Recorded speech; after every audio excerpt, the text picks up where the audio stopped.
बिस्मिल्लाहिर्रहमानिर्रहीम, अस्सलाम वालेकुम वरहमतुल्लाह। फिजिक्स की बुक क्लास 11 के न्यू सिलेबस के मुताबिक हम करने जा रहे हैं। इसका सबसे पहले हम लोग जो चैप्टर स्टार्ट कर रहे हैं, it is a force and motion, the chapter number 2। Long questions की एक सीरीज होगी। आपको हर चैप्टर के लॉन्ग क्वेश्चन जो है इंशाल्लाह यूट्यूब के चैनल पर अवेलेबल होंगे। तो देखते हैं सबसे पहला लॉन्ग क्वेश्चन इसका। It is the rectangular components of a vector. Rectangular components of a vector. एक वेक्टर के रेक्टेंगुलर कंपोनेंट्स के बारे में हम लोग यहाँ पे बात करने जा रहे हैं। बिफोर वी स्टार्ट, हमें सबसे पहले जानना चाहिए कि एक वेक्टर क्या है। देखिए, वेक्टर जो होता है वो तब मुकम्मल होता है जब हमारे पास उसका मैग्नीट्यूड हो और साथ ही साथ उसकी डायरेक्शन भी अवेलेबल हो। This is the magnitude and this is the direction, जिसको हम लोग यूनिट वेक्टर से रिप्रेजेंट करते हैं। और मैग्नीट्यूड को लिखने का तरीकेकार कुछ यूं भी होता है, या इसको ऐसे ही लिख दिया जाता है, या आप लोग इसको यूं भी लिख सकते हैं। ये मैग्नीट्यूड को लिखने के तरीकेकार है।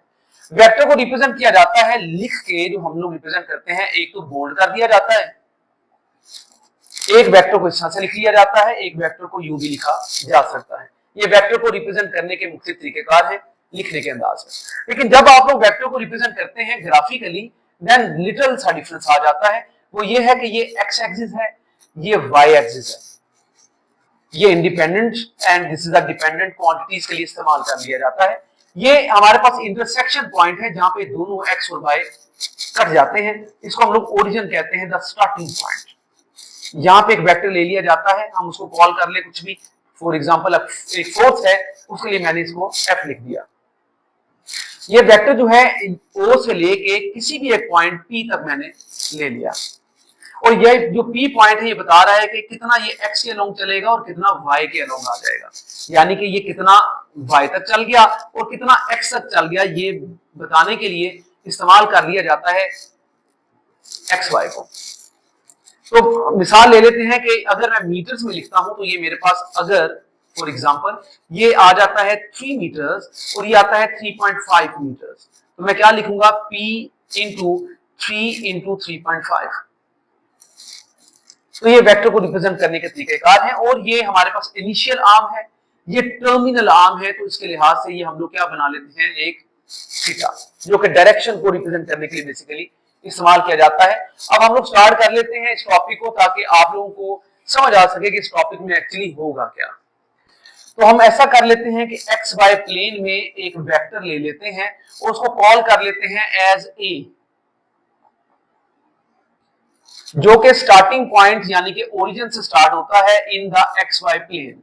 आप साथ साथ इसको बयान कर सकते हैं कि फर्ज किया, suppose a vector A in X Y plane at point OP. ठीक है जी, at point OP with angle theta from X axis. ले जी, ये एक्स एक्सिस होता है, इनिशियल आर्म होती है। ठीक है जी, और ये बेटा हमारे पास ये थीटा आ रहा है कि कहां तक इसकी डायरेक्शन आ जाएगी, ये थीटा रिप्रेजेंट हो जाता है इस तरह से। ठीक, अब आपने क्या करना है, आपने इसके प्रोजेक्शंस बना लेने हैं। देखिए हमारे पास ये वेक्टर जो है ये कितना चल गया, ये अगर गौर किया जाए, यहाँ पे अगर मैं इस तरह से डॉटेड लाइन लगा दूं, इतना जनाब इसने ट्रेवल कर लिया है वाई के अलोंग।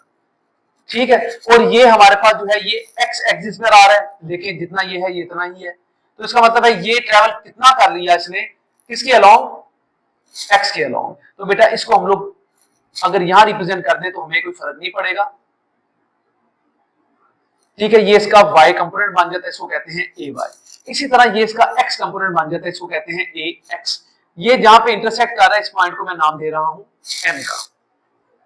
उम्मीद है कि ये आपको क्लियर हो चुका होगा। हमने क्या किया है, हम लोगों ने रिजॉल्व किया, रिजॉल्व वेक्टर ए इस तरह से लिख लीजिएगा, इनटू रेक्टेंगुलर कंपोनेंट्स। आप लोगों ने इसको रेक्टेंगुलर कंपोनेंट्स में रिजॉल्व कर लिया।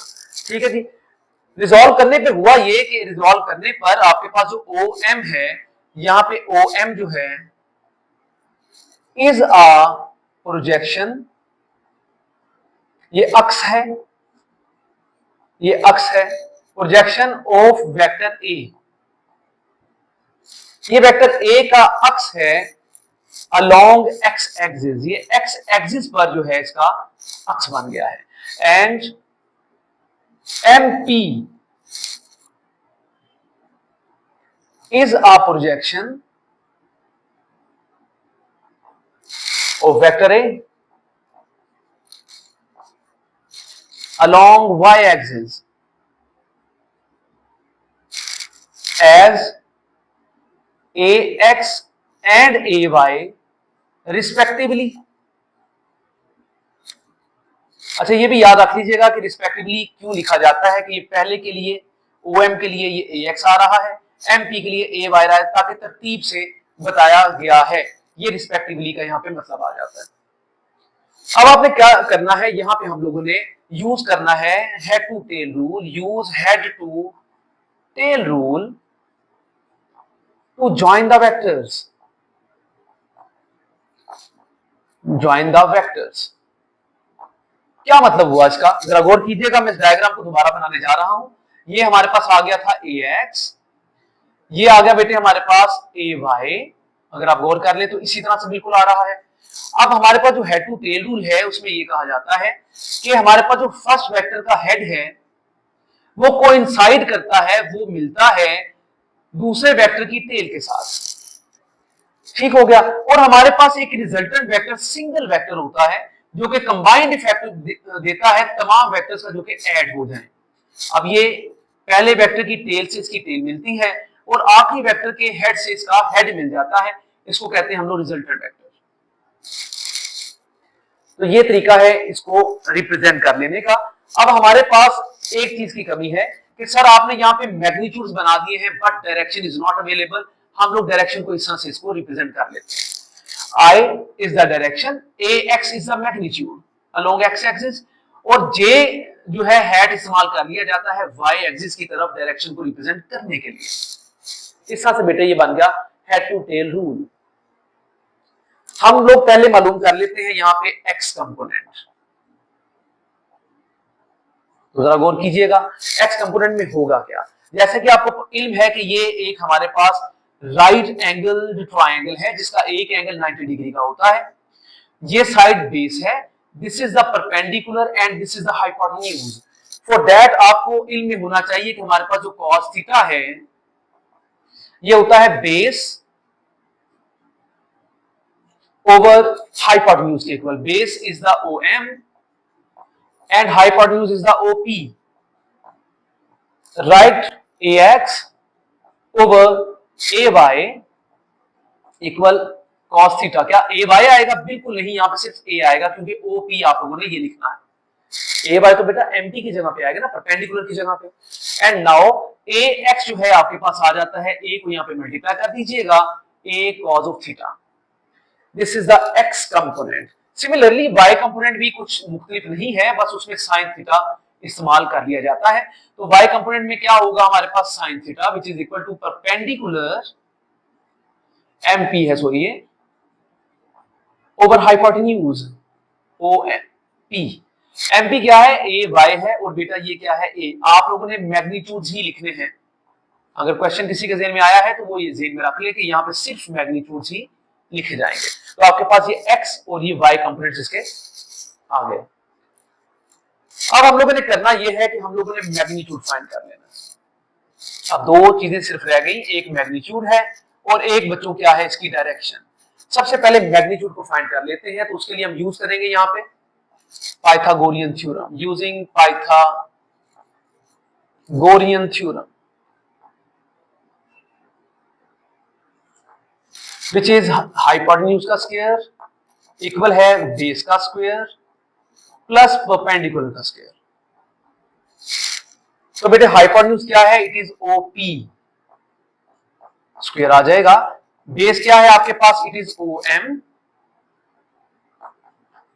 और बेटे यहां पे MP परपेंडिकुलर आप लोगों ने पहले भी पढ़ लिया। ठीक, अब आप क्या करते हैं, ओपी क्या है आपके पास, it is a square, OM क्या है बेटे आपके पास, ए एक्स का स्क्वायर, और ये क्या है, ए वाई का स्क्वायर। आप लोगों ने स्क्वायर रूट यहाँ पे ले लेना है, स्क्वायर रूट ले लेंगे, उससे क्या होगा, ये हमारे पास ए आ जाएगा और यहाँ पे बेटे ए एक्स स्क्वायर और ए वाई स्क्वायर यहाँ पे आ जाते हैं। ये क्यों नहीं कटते, क्योंकि बीच में प्लस आ चुका है, इस वजह से ये नहीं कटेंगे। अगर होल के ऊपर स्क्वायर होता तो फिर मैं इसको कैंसिल कर सकता था। So this is the magnitude. अब बेटे आप लोगों ने डायरेक्शन फाइंड कर लेनी है, तो डायरेक्शन के लिए हम लोगों ने यूज करना होता है यूजिंग tan थीटा। तो tan थीटा जो है it is equal to perpendicular over base, ठीक है, परपेंडिकुलर ओवर बेस। तो आप लोग यहाँ पे परपेंडिकुलर यानी कि लिखेंगे एमपी, ओवर बेस क्या है आपके पास, ओ एम है, ये आप लोगों ने लिख लेना है। tan theta it is equal to A Y over A X, तो थीटा किसके इक्वल आ जाएगा, tan inverse A Y over A X के। तो this is the direction, theta जो है रिप्रेजेंट कर रही है यहाँ पे डायरेक्शन को, और बेटा ये रहा इसका magnitude, and you have find out the ax and ay. This is the rectangular components of a vector, जो कि इफेक्टिव वैल्यू बताता है किसी भी एक वेक्टर की। ये था तरीकाकार इसको सॉल्व कर लेने का। उम्मीद है कि आप लोगों को समझ में आ चुका होगा। कहीं पे प्रॉब्लम है प्लीज उसके बारे में जो है हमें जरूर बताइए, ताकि हम उसको अच्छी तरह से रिजॉल्व कर सकें। शुक्रिया।